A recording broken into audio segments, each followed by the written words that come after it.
Welcome,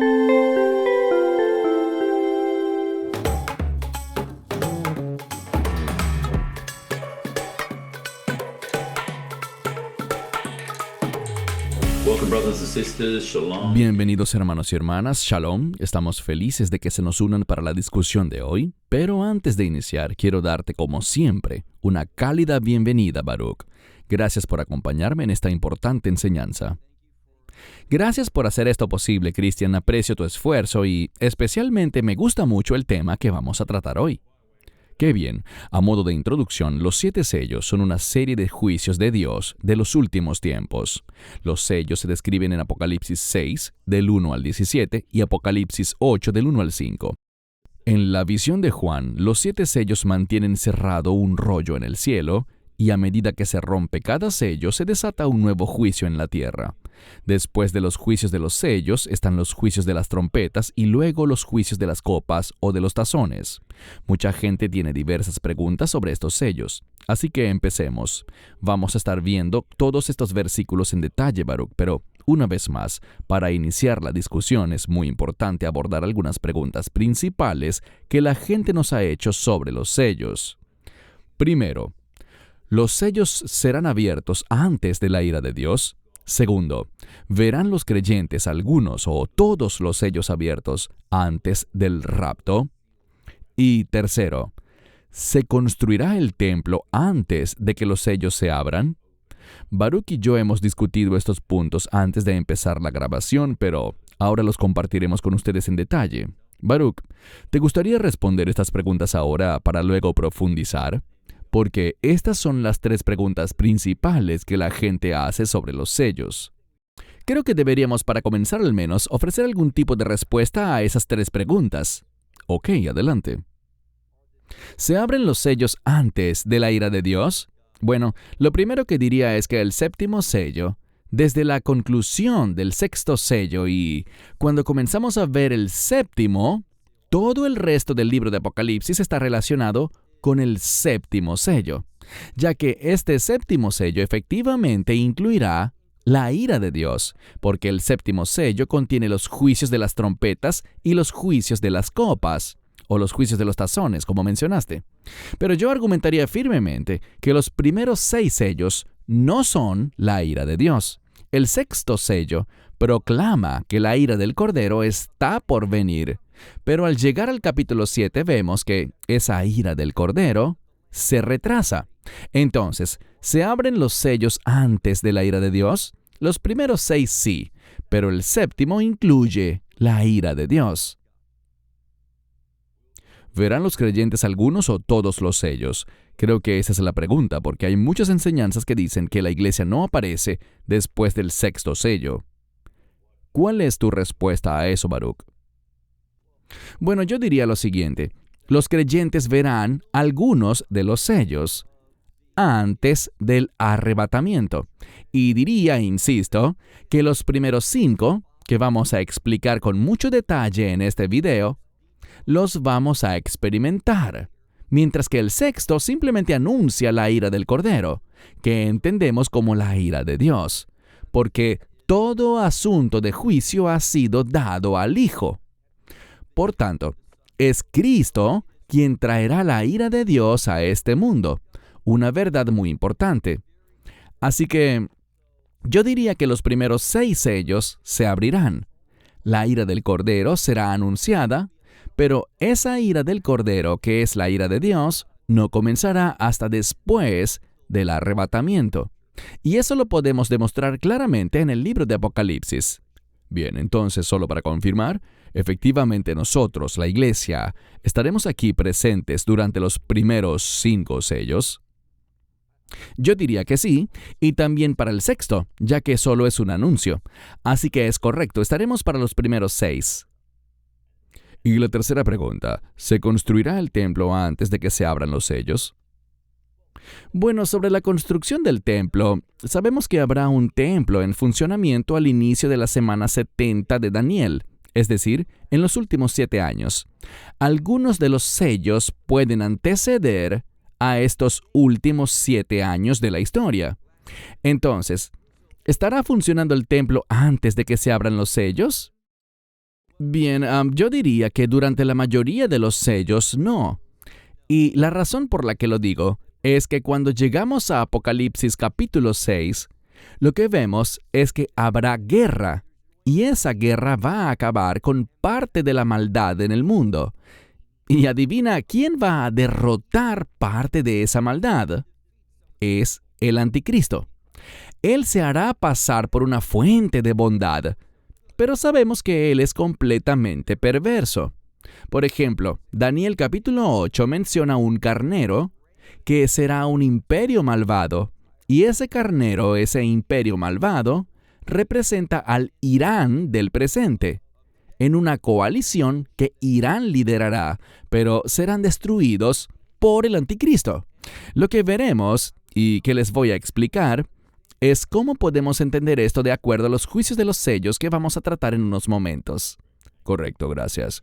Muy importante lo que has señalado, Baruch, sobre el hecho de que el anticristo traerá una falsa paz mundial. Muy importante. Entonces, ¿podemos empezar con Apocalipsis 5, Baruch? Claro.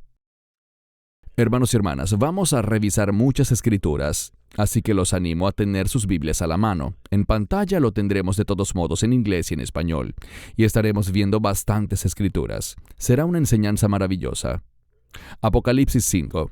Y vi en la mano derecha del que estaba sentado en el trono un rollo escrito por dentro y por fuera, sellado con 7 sellos.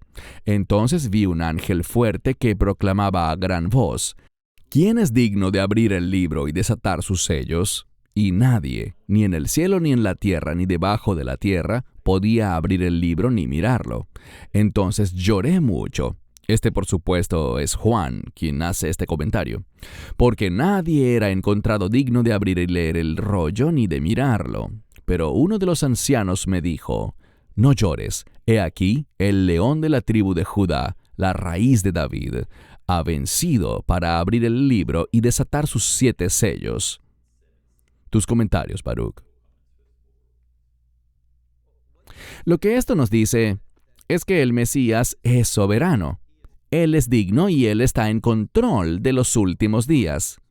Y eso debería darnos consuelo, porque algunas de estas cosas que van a suceder son muy negativas en el sentido de que son dolorosas. Van a traer gran sufrimiento al mundo.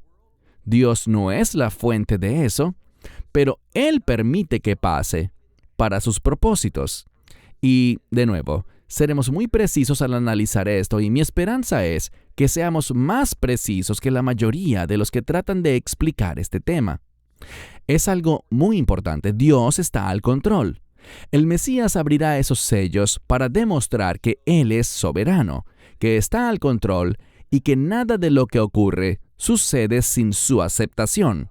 Eso no implica que Él apruebe esas cosas, pero Él permite que sucedan. Así es. Avancemos con el verso 6.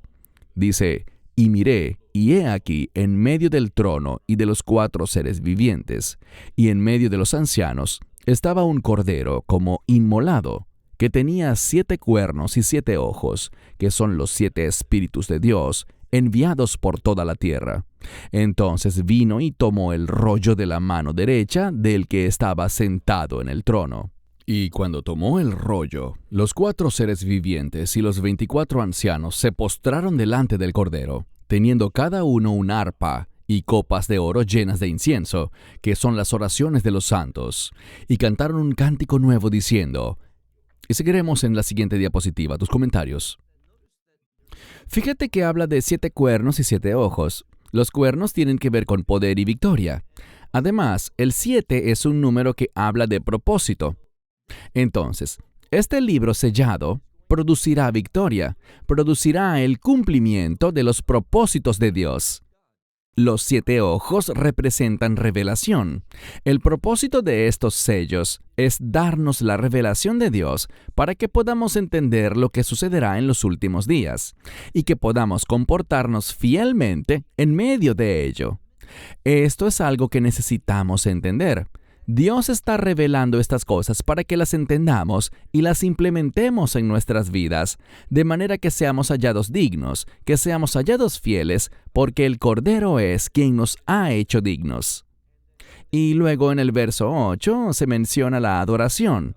Por lo tanto, deberíamos adorar a Dios por estas cosas, porque estas son las cosas que producirán el cumplimiento de la voluntad de Dios, que es el reino de Dios, y todo en el reino de Dios gira en torno a la adoración. Entonces, como Dios tiene un reino, debemos adorarlo. Como Dios hará la obra y los eventos para establecer su reino, debemos adorarlo. Finalmente dice que cantaron un cántico nuevo. ¿Por qué? Nuevo es una palabra de reino. Nuevo no tiene que ver con este mundo. Nuevo, en el nuevo pacto, implica un pacto de reino. Somos una nueva creación, o sea, una creación de reino. Tenemos un nuevo cuerpo, es decir, un cuerpo de reino. Pasaremos la eternidad en la Nueva Jerusalén, que no es solo Jerusalén, sino Nueva Jerusalén, la Jerusalén del reino. Así que todo habla de la adoración en el reino. Amén. Veamos este cántico nuevo. Digno eres de tomar el rollo y de abrir sus sellos, porque fuiste inmolado y nos has redimido para Dios con tu sangre de toda tribu, lengua, pueblo y nación. Y nos has hecho reyes y sacerdotes para nuestro Dios, y reinaremos sobre la tierra. ¿Algún comentario? Quisiera decir lo siguiente. Todo esto es para que demostremos nuestra fe, que somos reyes y sacerdotes para nuestro Dios. El término sacerdote, Cohen, si lo buscan en un diccionario hebreo moderno, el término que nos ofrecen para que podamos entender lo que es un sacerdote es Misheret, que se traduce simplemente como servidor. Por tanto, todo lo que se ha revelado aquí es para que aprendamos la verdad y la implementemos, que podamos servir a Dios en medio de estas cosas. Para mí, no tiene el menor sentido que Dios nos revele todas estas cosas si no fuesen relevantes para nosotros. Claro que lo son. Somos llamados a demostrar nuestra fe, a demostrar la verdad, caminar en la unción, en medio de lo que vamos a hablar hoy, una revelación muy importante que Dios tiene para nosotros en Apocalipsis 6. Amén. Entonces miré y oí la voz de muchos ángeles alrededor del trono, de los seres vivientes y de los ancianos, y el número de ellos era 10,000 veces 10,000, y miles de miles, diciendo en alta voz: Digno es el Cordero que fue inmolado para recibir poder, riquezas y sabiduría, y fuerza y honor, gloria y bendición. Y a toda criatura que está en el cielo y en la tierra y debajo de la tierra y en el mar, y todo lo que hay en ellos, oí decir: bendición, honor, gloria y poder sea para aquel que está sentado en el trono y al Cordero por los siglos de los siglos. Entonces los 4 seres vivientes dijeron amén, y los 24 ancianos se postraron y adoraron al que vive por los siglos de los siglos. Vemos mucha adoración aquí, constituyendo una parte fundamental en estos capítulos y versículos. Tus comentarios. Todos estos versículos, estos cánticos, o lo que ellos proclaman, todo tiene que ver con la realidad del reino. El propósito de estos versículos es mostrarnos que estos eventos, contenidos en los 7 sellos, y recuerden que luego de los primeros 6 sellos, el 7º contiene todo el resto del libro de Apocalipsis, incluida la revelación de la Nueva Jerusalén, el reino de Dios y el reino milenial de Apocalipsis 20. Este libro trata sobre cómo se establecerá el reino de Dios, y el énfasis del libro de Apocalipsis está sobre sus siervos. ¿Qué se supone que debemos hacer en medio de esta transición? Se supone que sirvamos a Dios. No seremos removidos, sino que serviremos a Dios en medio de la dificultad, y así demostraremos nuestra fe. Yo veo el libro de Apocalipsis como un llamado a obedecer y servir a Dios en medio de todo aquello, hasta el final. ¿Qué final?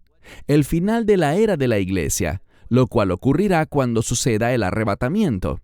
Aprenderemos muchas cosas sobre el arrebatamiento aquí en Apocalipsis 6, que son muy importantes, y espero que sean una revelación para muchos de nuestros espectadores.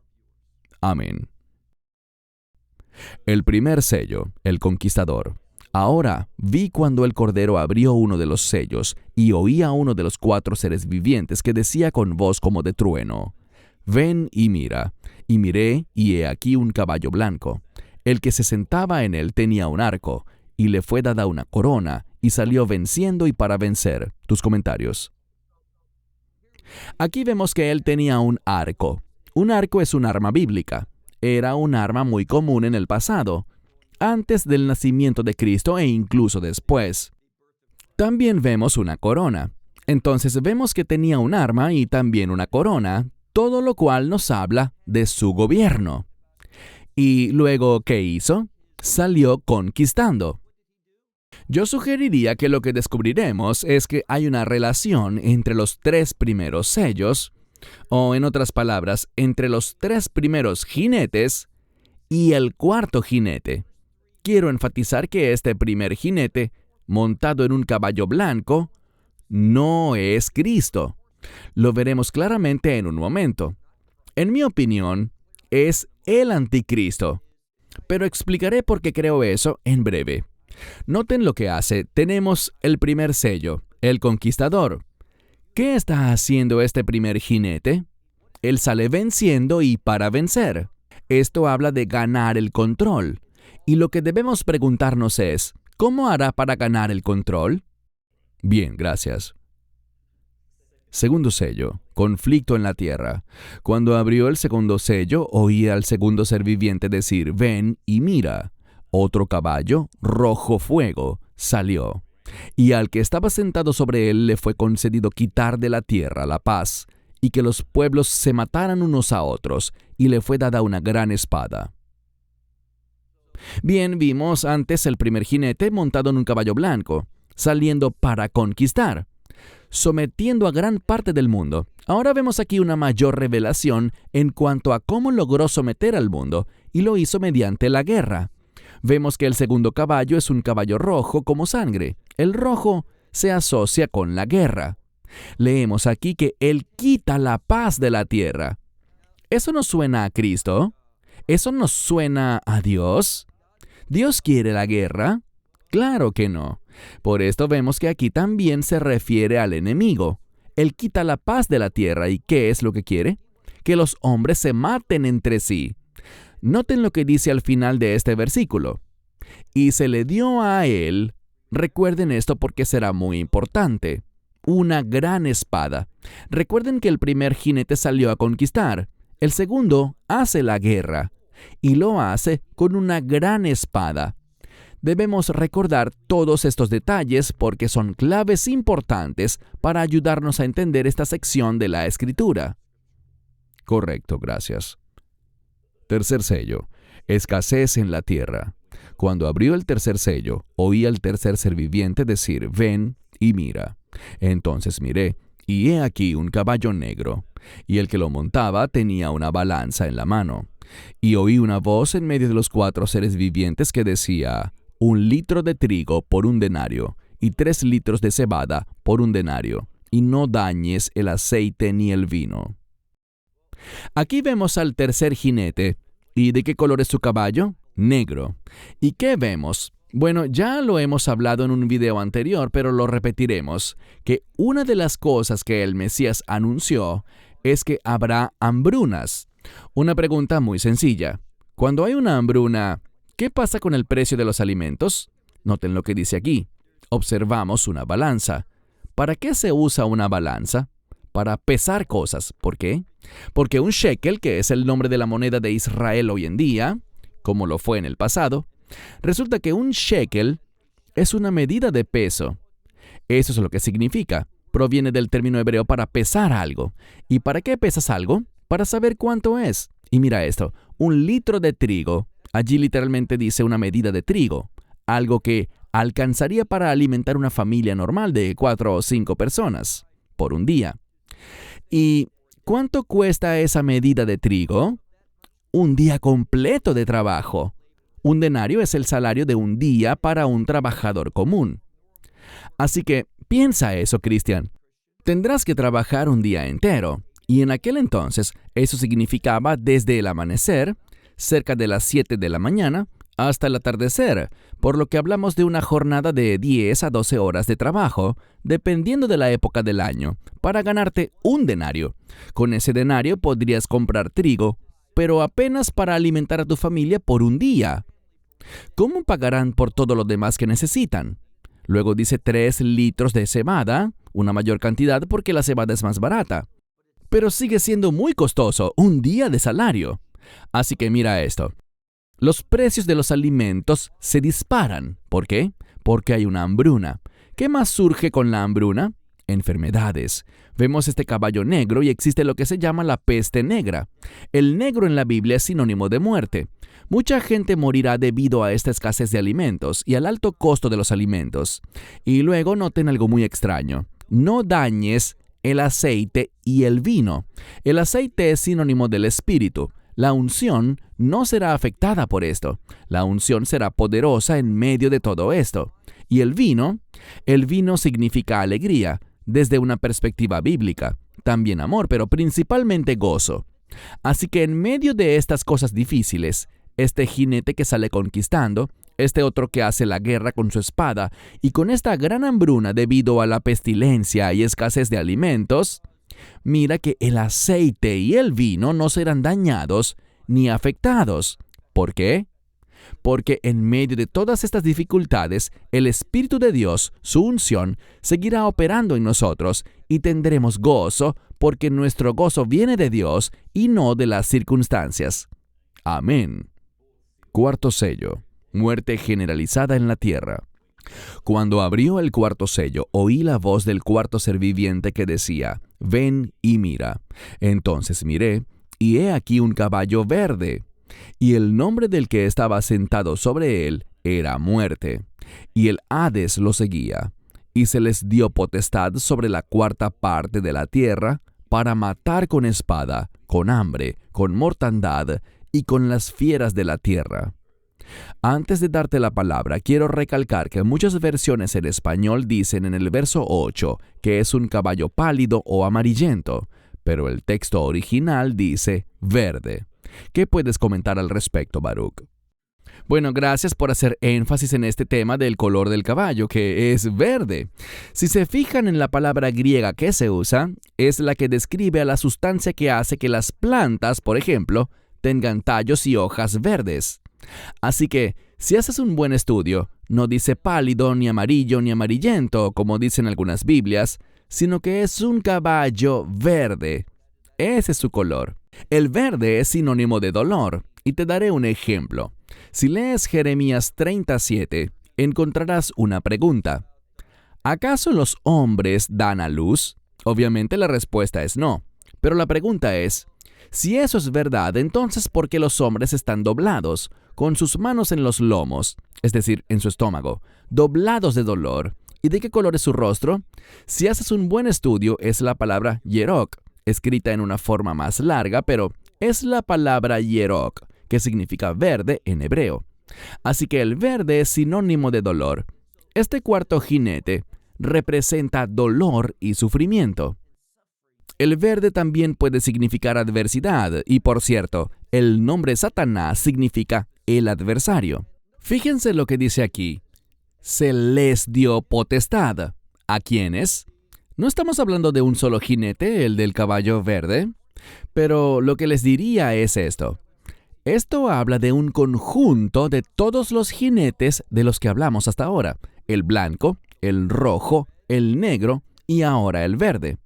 Dice que se les dio poder en plural y luego añade sobre la cuarta parte de la tierra. ¿Qué hizo el primer jinete? Salió para conquistar y, por cierto, la cuarta parte del planeta Tierra es la superficie terrestre. Él conquistó el mundo entero. Luego, ¿qué se le dio al segundo jinete? Se le dio una espada. Entonces tenemos el segundo jinete con una espada. ¿Y qué hay del tercero? El del caballo negro.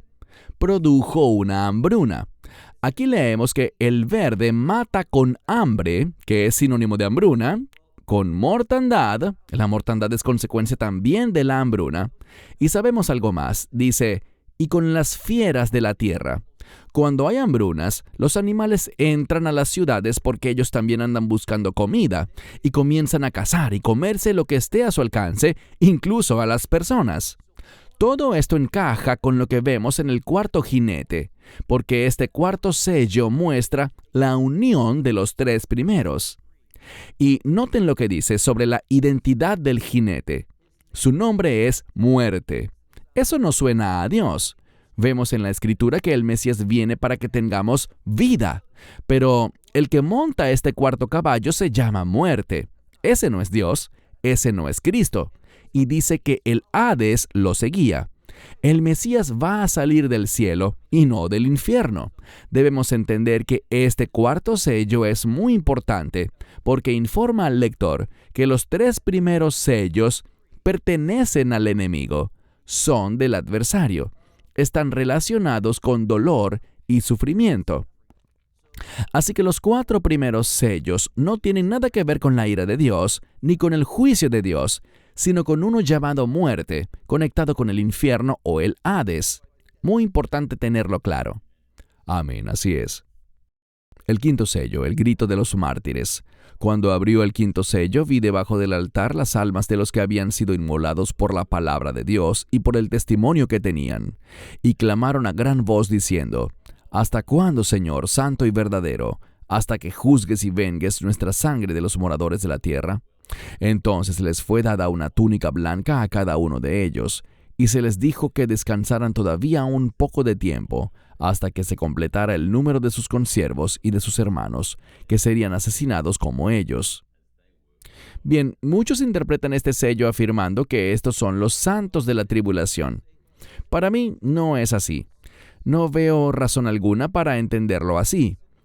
Creo que debemos ver lo que dice el Mesías en Mateo 24 y Marcos 13, en el discurso de los olivos a sus discípulos. Él hablaba con sus discípulos y les decía que los discípulos de los últimos días serían perseguidos, que los enemigos de un hombre serían los mismos miembros de su familia.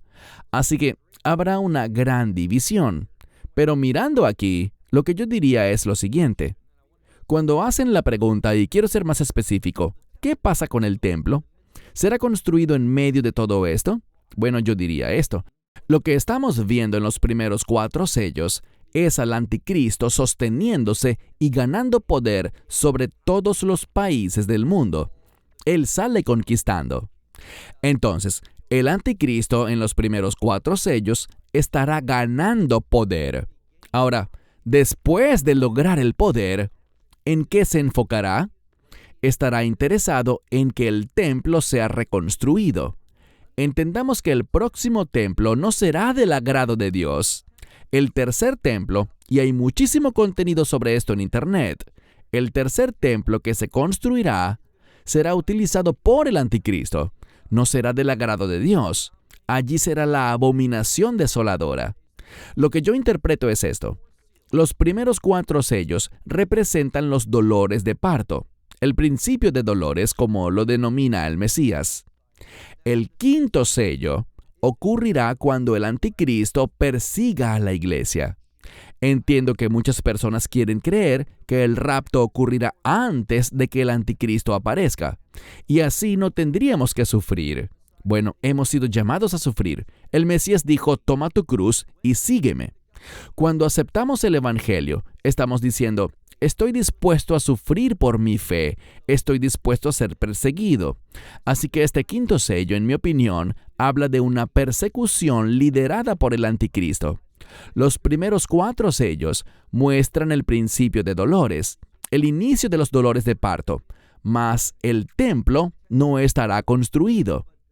Pero poco después de que el anticristo asegure su imperio y antes de que comience a perseguir a la iglesia, creo que el templo será levantado por el anticristo. Así que llegamos ahora al 5º sello y que vemos persecución debido a nuestra fe. Noten lo que dice sobre esto y veremos cómo se habla de este grupo.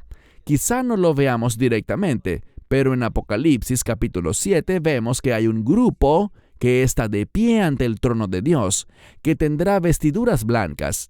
Así que creo que esto habla de la iglesia, una iglesia mártir en los últimos días, que será asesinada por el anticristo. 6º sello, perturbaciones cósmicas. Miré cuando abrió el 6º sello, y he aquí hubo un gran terremoto. y el sol se volvió negro como silicio, y la luna se volvió como sangre. Y las estrellas del cielo cayeron sobre la tierra, como la higuera deja caer sus higos tardíos cuando es sacudida por un fuerte viento. Entonces el cielo retrocedió como un pergamino que se enrolla, y todo monte, toda isla fueron movidos de su lugar. Y los reyes de la tierra, los grandes y los ricos, los capitanes, los valientes, todo esclavo y todo libre, se escondieron en las cuevas y entre las peñas de los montes. Y dijeron a las montañas y las rocas, caed sobre nosotros y escondednos del rostro de aquel que está sentado en el trono y de la ira del Cordero, porque ha llegado el gran día de su ira. ¿Y quién podrá sostenerse en pie? Antes de darte la palabra, Baruch, este es un pasaje tan importante. Quiero destacar que debemos tener cuidado con sujetos como Jonathan Cahn y otros semejantes que andan hablando constantemente de supuestas lunas de sangre. Esto es algo que no veremos sino hasta el 6º sello. Algunos de estos andan asustando a la gente peligrosamente para su propio beneficio, inventando historias sobre lunas de sangre. Lo hemos visto por años. John Hagee es otro famoso en el tema. Mucho cuidado, hermanos y hermanas. Examinemos todo verso en su contexto completo. Tus comentarios, Baruch. Aprecio las palabras que acabas de decir. Son advertencias muy importantes para todos. No queremos confundir un eclipse con una luna de sangre. Esto es algo único. Cuando ocurra, será algo que nunca ha ocurrido antes. Ha habido muchos eclipses solares y lunares. Esto no tiene nada que ver con eso. Esto es una situación única en la que el sol, y Dios es quien lo provocará, Él causará que el sol se vuelva negro, que no emita luz, y la luna se tornará roja como sangre.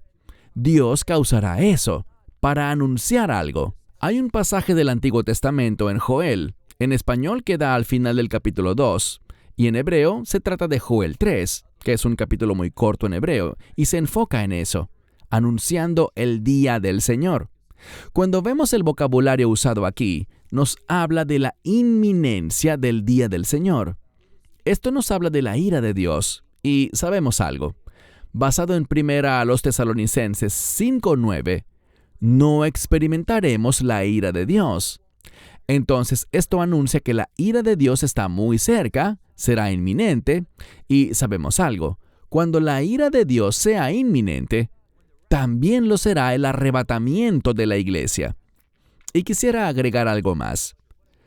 Esto solo proclama que la ira del Cordero está cerca, pero cuando llegamos al capítulo 7, encontramos que un ángel dice, no dañes la tierra, lo que significa que la ira del Cordero será retrasada hasta que dos cosas ocurran. ¿Cuáles cosas? El sellado de los 144,000 de las tribus de Israel. Y luego, ¿qué pasa?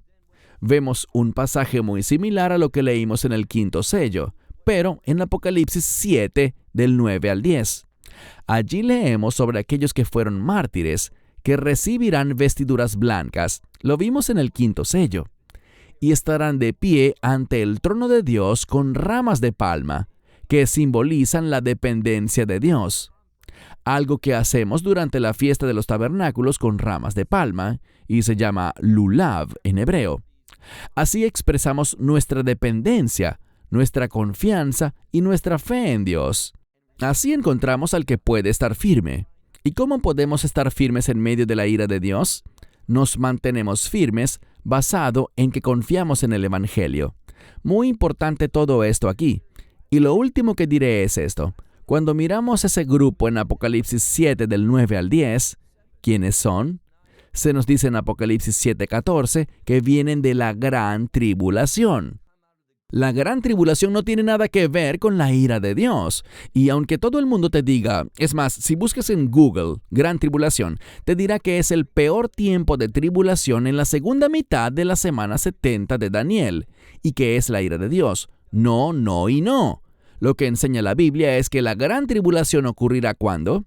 Ocurrirá antes de la ira de Dios. La ira de Dios no comienza en el libro de Apocalipsis, sino hasta el capítulo 8. La gran tribulación es antes de la ira de Dios. Estas son las cosas a las que debemos prestar atención para no caer en las falsas enseñanzas de muchos. Y no estoy diciendo que sean falsos maestros, creo que están siendo sinceros, creo que aman al Señor y que están comprometidos con sus creencias, pero no están basando realmente sus creencias en las Escrituras. Amén, pero en algo no estoy de acuerdo, Baruch, y es que para mí muchos de los que andan predicando falsedades son realmente falsos maestros, que buscan sembrar miedo entre la gente para vender sus libros, mercancías y demás. Sí habrán algunos que realmente aman al Señor y son sinceros en lo que proclaman, pero sujetos como John Hagee y Jonathan Cahn, al igual que muchos otros, lo que andan es engañando gente. Bueno, eso que dices es verdad. Todo el que anda sacando provecho financiero de estos temas son ciertamente falsos maestros y su corazón está en el lugar incorrecto. Pero también creo que hay muchos que enseñan el rapto pretribulación que son verdaderos creyentes. Pero ciertamente respaldo todo lo que denuncias sobre estos otros sujetos. Muy bien. Los sellados de Israel.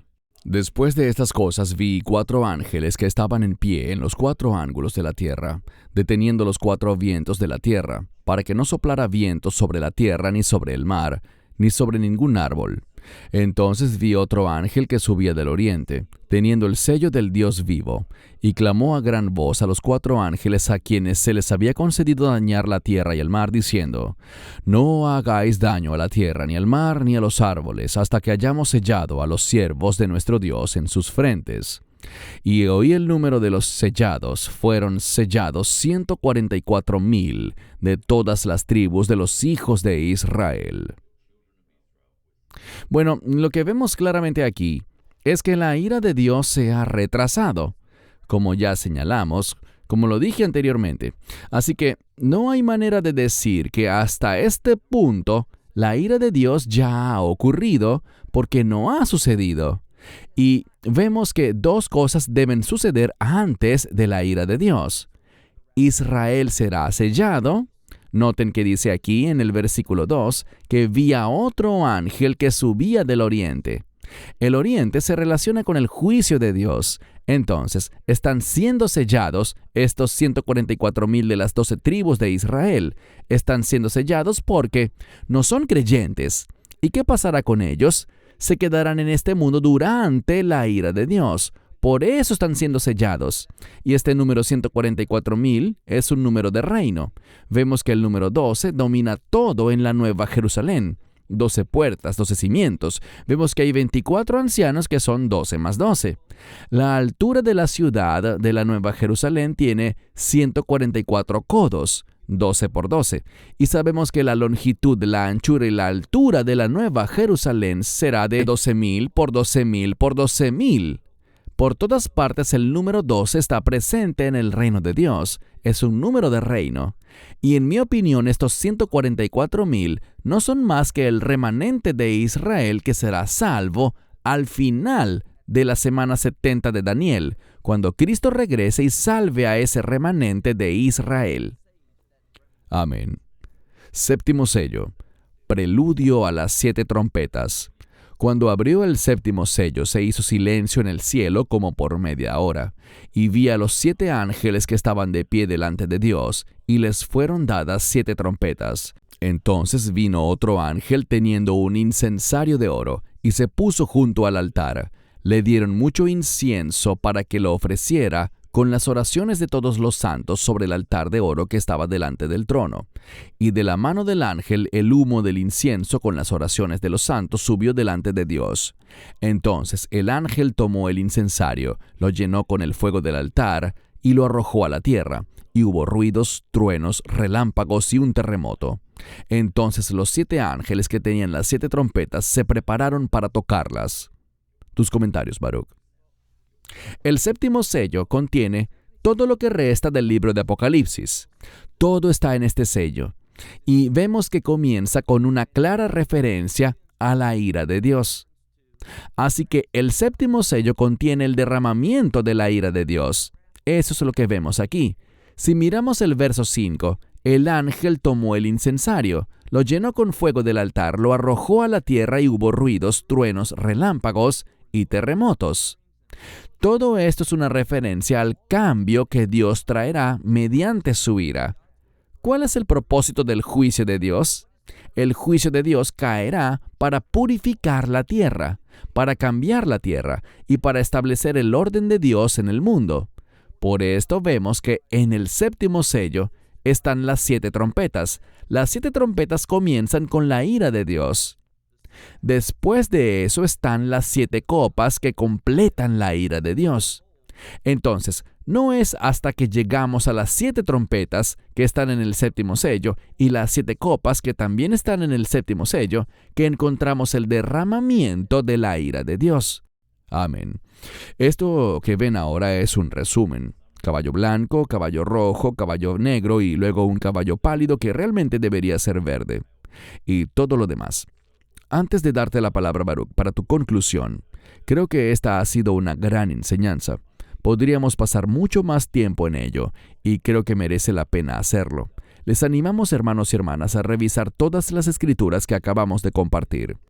Baruch, muchas personas me han escrito, manifestando curiosidad sobre los 7 sellos, las 7 trompetas y las 7 copas. Antes de hacerte la siguiente pregunta, y no quiero ponerte en aprietos, pero como ambos coincidimos en que nunca fijamos fechas, y ya hemos discutido esto en otros videos anteriores, nunca damos fechas, pero lo que sí hacemos es observar la convergencia de sucesos que está ocurriendo en el mundo y las señales que están entre nosotros. En tu opinión, ¿crees que el anticristo está vivo hoy en la tierra? No lo sé. Pero creo que el espíritu del anticristo está muy presente en la tierra hoy en día. Y creo que cuando observamos lo que está sucediendo en el mundo actual, no me sorprendería en lo absoluto si él ya estuviera aquí. No conozco su identidad. Sé que saldrá de Europa, eso sí lo sé, y su imperio vendrá de allí también. Pero si está vivo o no, no lo sé. Mi fuerte impresión es que sí lo está, porque lo que veo como algo inminente no es tanto el rapto. Lo que para mí es inminente es el creciente odio contra Israel y el creciente odio contra la iglesia, todo lo cual indica que el espíritu del anticristo y el imperio del anticristo están en el horizonte cercano. Así que si me obligasen a elegir, diría que probablemente sí esté vivo. Muy bien, gracias. Llegó el momento de darte la palabra para tu conclusión, Baruch, y creo que tocaste un punto muy importante. Hermanos y hermanas, tengan cuidado cuando algunas personas intenten sensacionalizar ciertas enseñanzas en YouTube o en la televisión. Hemos visto muchas cosas como estas crecer recientemente, afirmando que el anticristo es islámico, o que el anticristo es judío, o que Trump es el anticristo, o que Macron es el anticristo, o que el Papa lo es. Tengamos mucho cuidado al escuchar este tipo de declaraciones y usemos el discernimiento. Ahora sí, Baruch, tienes la palabra para tus comentarios finales. Cuando hablamos de los últimos días, hay algunas preguntas que deben responderse. Una de las más importantes es esta. ¿Cuándo comienza la ira de Dios?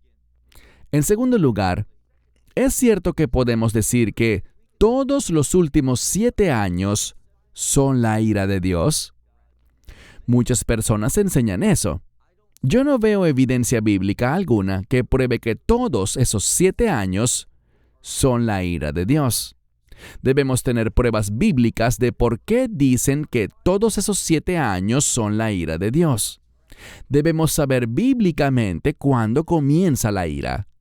Otra cosa importante que debo decir es que en Apocalipsis capítulo 3, versículo 10, este es el versículo en el que muchas personas se basan para decir que no veremos al anticristo, que seremos librados de esa hora de prueba que viene sobre la tierra.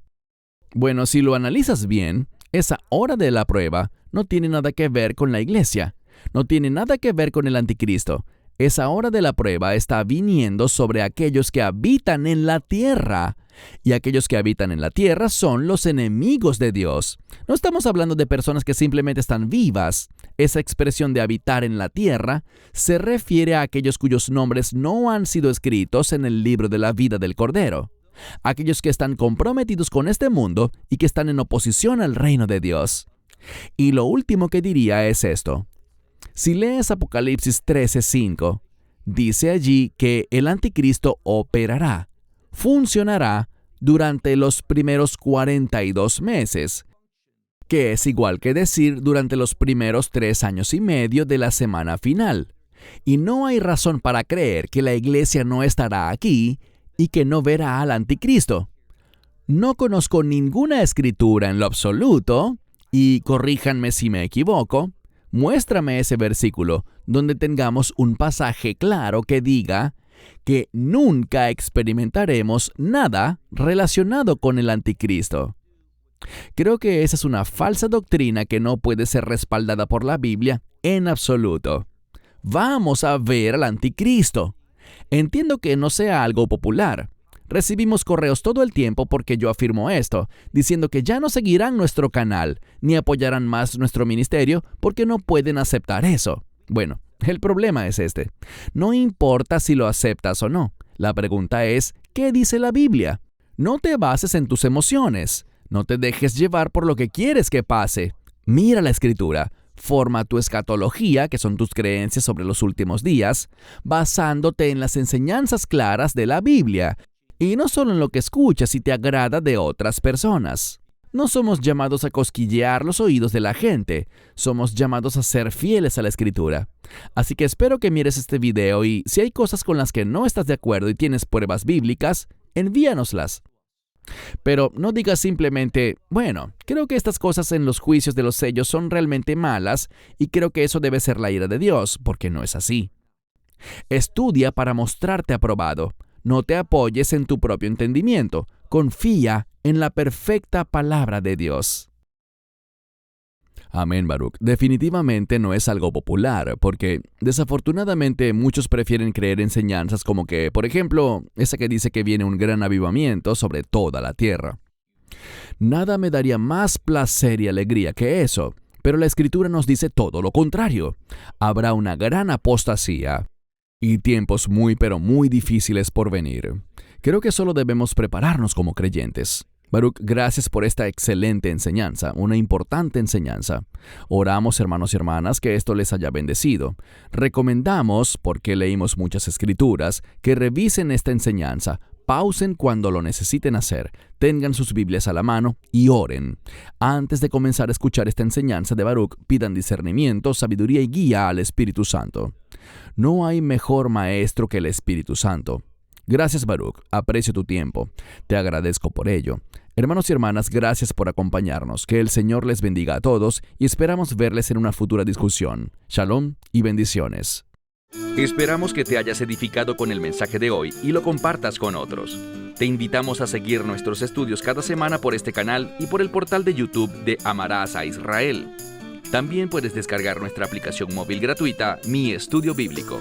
Finalmente, para obtener más información sobre nosotros, visita nuestra web amarasaisrael.org, donde encontrarás otras conferencias de Baruch en audio, video y texto. Hasta el próximo programa. Que el Señor te bendiga en Yeshua HaMashiach, Jesús el Mesías, mientras caminas con Él. Shalom desde Israel.